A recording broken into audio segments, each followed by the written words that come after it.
Everyone agrees kindness is a virtue, until it is used as a weapon.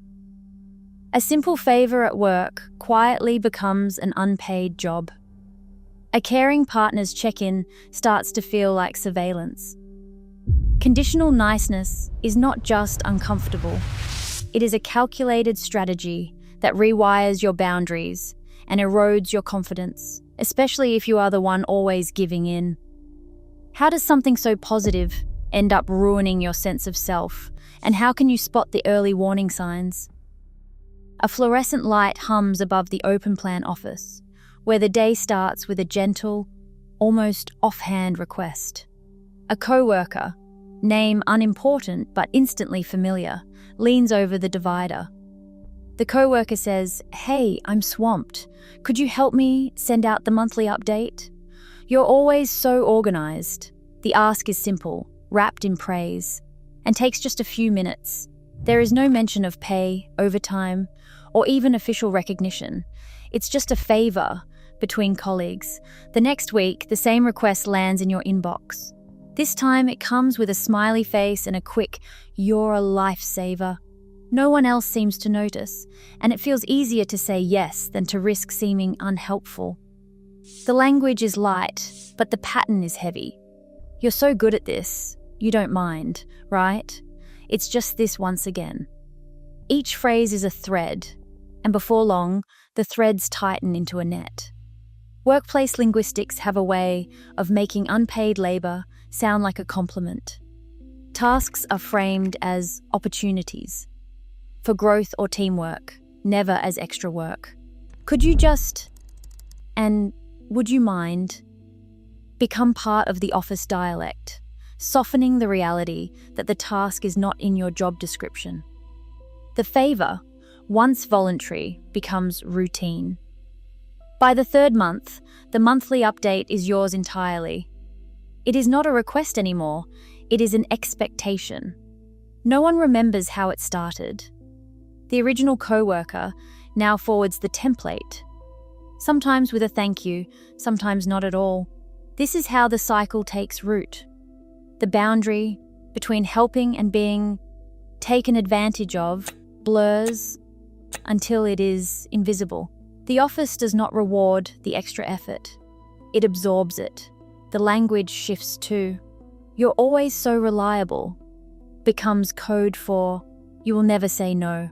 Small signs, an extra task here, a last-minute request there, signal a deeper dynamic. The more you say yes, the more you are asked. There is no formal recognition, no line item on your evaluation, just the slow creep of unpaid duties filling your calendar. It is easy to miss the warning signs when kindness is the currency.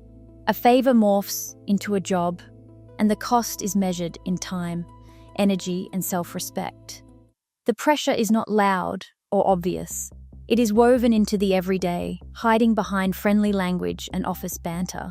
By the time you notice the pattern, it is already routine. The expectation is set, and the only way out feels like conflict, a risk few are willing to take. In offices across the country, this dynamic repeats. The language of kindness becomes a tool for shifting responsibility, and the person who always says yes is left carrying the weight.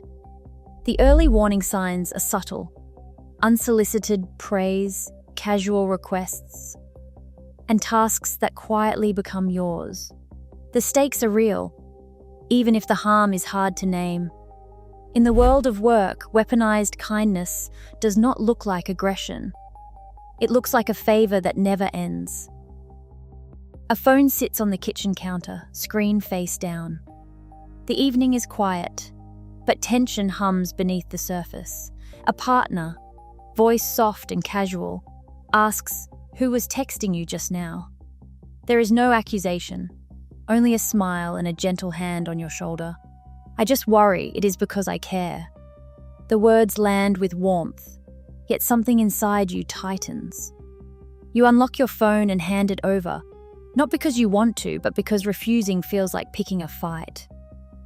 The moment passes quickly, Your partner scrolls through your messages, offering reassurances.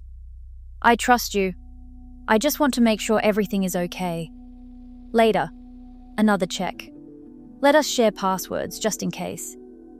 The suggestion is wrapped in concern, painted as a sign of intimacy. Maybe it is easier to agree than to explain why it feels wrong. The requests keep coming, sometimes about your location, sometimes about who you are with. Each one is presented as care, never as control. Text me when you get there, so I know you are safe. Let me know if you are going out after work. Over time, these small asks become routine. You start to anticipate them, feeling uneasy when your phone buzzes or when you are running late. Saying no feels impossible. The kindness is always front and center. I just want to look out for you. If you love me, you will understand. The word kindness keeps the tone gentle, even as it changes the shape of your life. The pattern is not loud or dramatic. It is a slow, steady drift. What began as concern for your safety turns into quiet surveillance. Each request is reasonable on its own, but together they add up to a new normal. You find yourself editing conversations, deleting messages that might be misinterpreted, or hesitating before replying to friends. The boundary between care and control blurs until it is hard to tell where one ends and the other begins. In private, you question your own reactions. Is this what a caring relationship looks like? Are you overreacting? The confusion settles in, fed by reminders of love and devotion. I just want the best for you. I would do anything to keep you safe. This is how weaponized kindness takes root at home. It hides behind affection, using the language of love to ask for more than comfort. The cost is subtle, a slow erosion of privacy, a growing sense of obligation, the quiet loss of autonomy.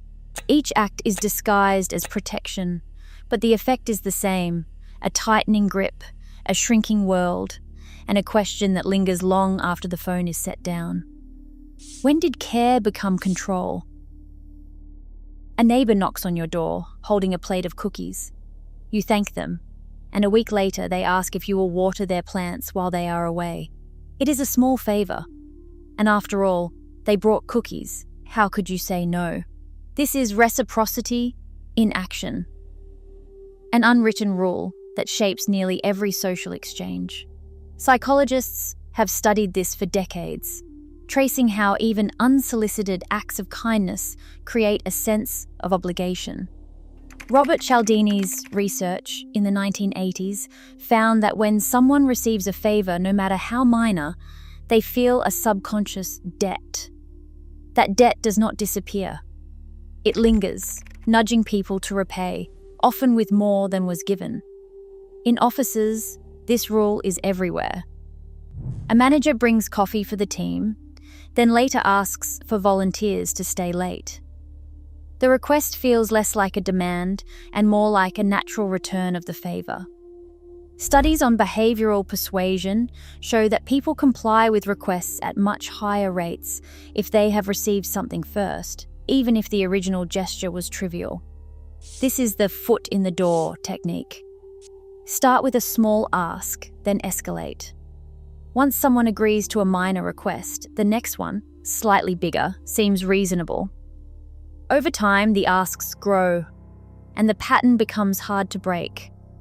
Escalation is not always obvious. It can start with a neighbor's cookies, a coworker's compliment, or a partner's gentle request. Each act builds on the last, creating a ladder of obligations. Behavioral studies reveal that people are more likely to agree to larger requests if they have already said yes to something small. In one classic experiment, researchers found that homeowners who agreed to put a small sticker in their window were far more likely to later accept a large, unsightly sign on their lawn. The initial act of compliance set the stage for bigger demands. Social norms reinforce these patterns, making refusal feel risky or rude. In many cultures, rejecting a favor or failing to return one can threaten relationships or reputations. The pressure is not written down, but it is enforced by subtle cues. A disappointed look, a cold shoulder, or a reminder of past kindness. In workplaces, this can mean extra projects or after-hours emails that pile up, justified by a history of helpfulness. The cycle is self-perpetuating. Each act of compliance makes the next one easier to request and harder to refuse. The sense of debt grows, even as the original favor fades from memory.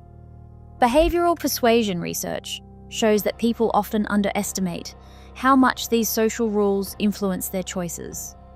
They believe they are acting freely, when in fact they are following a script written by reciprocity and reinforced by the fear of social disapproval.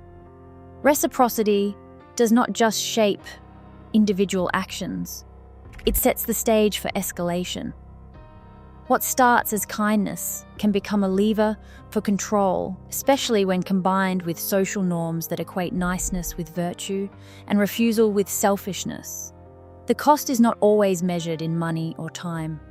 Sometimes it is the slow erosion of boundaries, the quiet accumulation of obligations, and the uneasy feeling that saying no is no longer an option. A tightening in the chest, a clench in the stomach, these are the signals the body sends long before the mind can name what is wrong. When kindness comes with strings attached, the cost is not just social or emotional, it is physical, written into the nervous system. Clinical psychologists have traced the roots of this vulnerability to patterns formed early in life. People with anxious attachment styles often grow up fearing abandonment. They learn to keep the peace at any cost, reading every shift in tone or glance for signs of disapproval. For them, saying yes means safety, while saying no feels like risking the loss of connection. The cycle deepens with every act of compliance. Guilt becomes a lever, subtle, persistent, and hard to shake. When someone says, "After all I have done for you," the words land like a debt notice. Social exchange theory explains this as a natural response. Humans are wired to balance the scales, to repay kindness with kindness, even when the original favor was not wanted. But when the ledger never clears, the debt grows heavy. The pressure to repay can turn into chronic stress, as the body's stress response, cortisol, adrenaline, a racing heart, kicks in with every new request. Coercive control does not always come with threats or raised voices. Sometimes it is a soft hand on the shoulder, a gentle smile, a reminder that someone just wants to help. Evan Stark, who coined the term, describes this as a slow erosion of autonomy, where the target's choices shrink, not through violence, but through a web of obligation and guilt. Over time, people start to doubt their own needs. They apologize for taking up space, for asking for help, for setting boundaries. The internal script becomes, if I am good enough, if I keep everyone happy, maybe I will finally be safe. The physiological toll is real. Trauma researchers have found that chronic people-pleasing, especially in environments where refusal is punished, can dysregulate the body's stress systems. The vagus nerve, which helps regulate calm and safety, becomes less active. Instead, the body stays on high alert, ready to respond to the next demand. Over weeks or months, this can mean sleepless nights, muscle tension, headaches, and a constant sense of exhaustion. Studies show that chronic stress from social coercion does not just wear down the mind, it chips away at the immune system, raising the risk for anxiety, depression, and even physical illness. Guilt, attachment, and physiological stress form a feedback loop. The more someone feels indebted or afraid of letting others down, the more likely they are to say yes. Each act of compliance reinforces the pattern. making it harder to break free. The cost is not just missed time or lost energy, it is a shrinking sense of self, a body that never fully relaxes, and a mind that struggles to trust its own boundaries. This is the hidden toll of weaponized kindness, playing out in countless homes, workplaces, and relationships. The next escalation rarely arrives as a demand. It comes as another favor, another gentle ask, another moment where saying no feels impossible. Maya's inbox lights up at 7:58 a.m. with a message flagged urgent. It's her supervisor asking if she can just take care of the onboarding paperwork for a new hire, something human resources used to handle. There is no offer of overtime, only a line about how Maya's attention to detail is invaluable. Before she can reply, a Slack ping arrives from another team. Could she hop on a call to troubleshoot a client issue? The request lands with a compliment. You always know how to smooth things over. But the call stretches her calendar past lunch. By Thursday, her to-do list has doubled. She is now managing the monthly update, onboarding, and fielding late-night questions from a junior staffer who has been told, "Ask Maya, she's the go-to." The original tasks she was hired for, market analysis and strategy, begin to slip. Each new duty is presented as a one-off, but they never leave. Meetings multiply, and her calendar fills with color-coded blocks for projects she did not volunteer for. The language stays warm. "You're such a team player. We'd be lost without you." Autonomy fades, replaced by a sense of being on call for everyone else's needs. She finds herself apologizing for missing deadlines on her own work, even as she is praised for picking up the slack. The expectation grows quietly. If Maya does not respond right away, someone follows up with a gentle nudge or a reminder of how much her help means. The line between her job and everyone else's blurs until she cannot remember the last time she left work on time. Each request feels reasonable alone, but together they press in, crowding out her sense of control. The pressure is constant, but never loud, a steady tide that drowns out her own priorities. Maya sits at her desk, eyes fixed on a single line in her draft reply.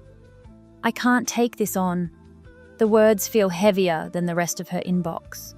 She hesitates, then clicks send. The response from her manager arrives less than 10 minutes later, short, polite, and unmistakably cold. "Understood. I'll find someone else." There is no thank you this time, no friendly emoji. The next team meeting is different. Her manager's tone is clipped, and Maya's name is left off the list for a new project.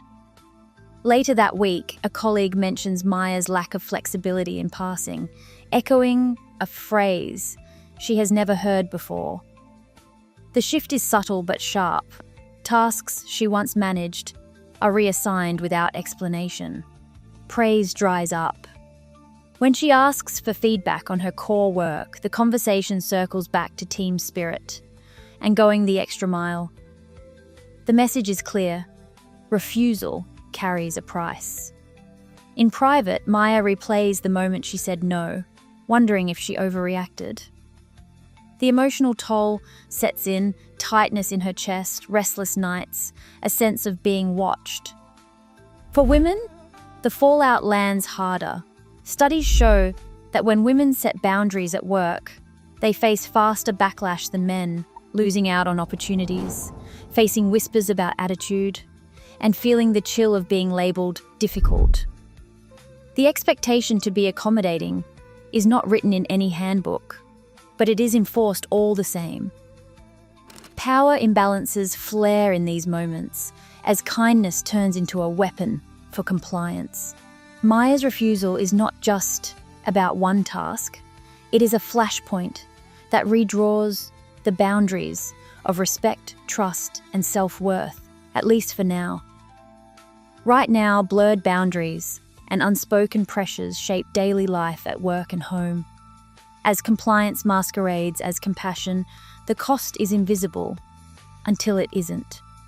Research shows that unchecked expectations breed resentment, burnout, and inequality, especially for those punished for setting limits. In a world that rewards agreeable silence, true kindness means protecting your own voice. So how will you defend your boundaries today? Let me know in the comments.